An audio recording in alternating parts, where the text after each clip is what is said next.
मैं शुभेंदु जी को बहुत बहुत साधुवाद, अभिनंदन और बधाई देना चाहता हूं।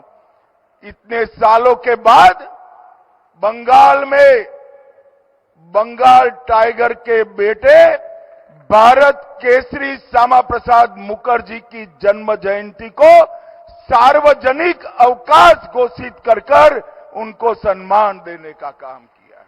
मोदी जी के नेतृत्व में भारतीय दिशा में जाने की शुरुआत होगी। इन्होंने विकास भी और विरासत भी अपनी संस्कृति को साथ में रखते हुए आधुनिक भारत के निर्माण का एक विचार रखा था। नरेंद्र मोदी जी ने इस सूत्र को आत्मसात करते हुए भारत के विकास की नींव मजबूत कर 2047 में पूर्ण विकसित भारत बने, इसके साथ साथ हमारी संस्कृति का ध्वज भी पूरी दुनिया में सबसे ऊपर लहराता दिखाई पड़े, ऐसी शुरुआत नरेंद्र मोदी जी ने की। मित्रों, श्यामा प्रसाद मुखर्जी जी ने अपने जीवन का बलिदान दिया था। एक देश में दो विधान, दो प्रधान, दो निशान नहीं चलेंगे नारा लेकर कश्मीर की जेल में इनकी मृत्यु हो गई। संदेहास्पद मृत्यु हुई। कांग्रेस ने कभी इसकी जांच नहीं कराई, मगर आज देखिए 125 साल जब उनकी जन्म जयंती को हुए हैं, मोदी जी ने उनका संकल्प पूरा कर धारा 370 को मूल समेत उखाड़ कर फेंक दिया है। और आज कश्मीर भारत का अभिन्न अंग है। श्यामा प्रसाद मुखर्जी की संकल्पना को उनके ही पार्टी के कार्यकर्ताओं ने आज समाप्त कर दिया है। मैंने वो इस्तीफे का पत्र देखा है जो पहली कैबिनेट से उन्होंने दिया। उस वक्त जवाहरलाल नेहरू और लियाकत, ये दोनों के बीच में समझौता हुआ। नेहरू लियाकत समझौते का जब डॉक्टर मुखर्जी ने अध्ययन किया, उन्होंने कहा इसमें पाकिस्तान और बांग्लादेश, इस वक्त का पूर्वी पाकिस्तान, उसमें जो हिंदू रह गए हैं इनकी कोई चिंता ही आपने नहीं की।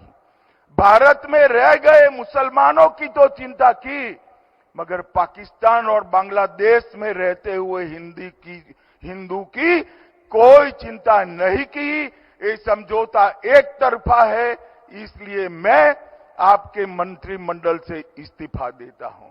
और मित्रों, आज उनकी ही पार्टी की सरकार ने सीएए लाकर सभी हिंदुओं को नागरिकता देने का काम किया है।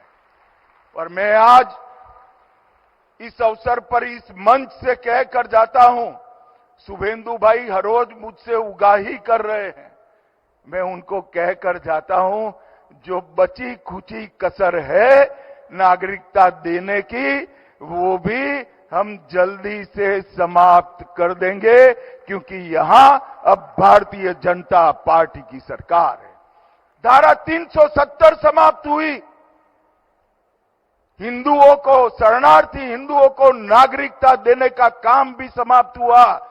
और मैं बार बार कह चुका हूं, चुनाव प्रचारों में भी और अन्य जगहों पे भी, आज मैं फिर से एक संकल्प दोहराना चाहता हूं कि भारत की भूमि से एक एक घुसपैठिए को हम चुन चुन कर निकालकर भारत को पूर्ण सुरक्षित बनाएंगे। मित्रों, आज ये जो अवसर है, कई बार विधि भी कई योग करती है।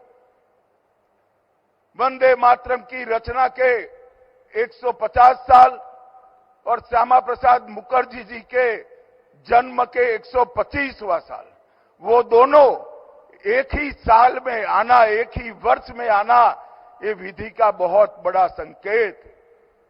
वंदे मातरम पूर्ण रूप से गाने की शुरुआत हो गई है।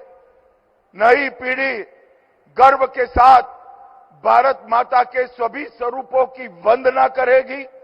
और मैं फिर से एक बार कहना चाहता हूं, बंकिम चंद्र चट्टोपाध्याय जी ने जो वंदे मातरम की रचना की, वो भारत के सांस्कृतिक राष्ट्रवाद की नींव डालने का काम बंकिम बाबू ने किया था।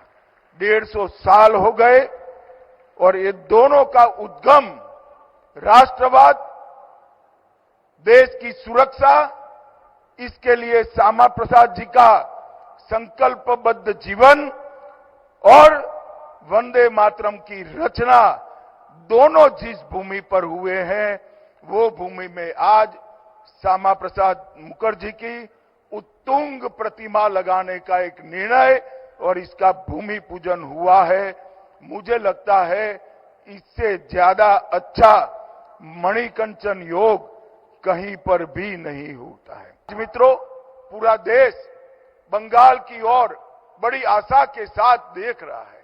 बंगाल ने कई सालों तक धार्मिक, वैचारिक, साहित्यिक और राष्ट्रवाद के क्षेत्र में पूरे देश का नेतृत्व किया है।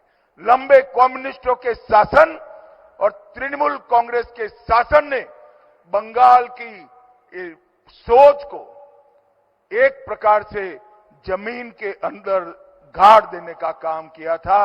मगर पौधा इतना, बीज इतना ताकतवान होता है, जब भी मौका मिलता है ये फिर से वटवृक्ष बनता है। मुझे आशा है कि शुभेंदु जी के नेतृत्व में सोनार बांग्ला की रचना न केवल शुरू हुई है, इसको हम जमीनी हकीकत में बदलने में सफल होंगे। आज फिर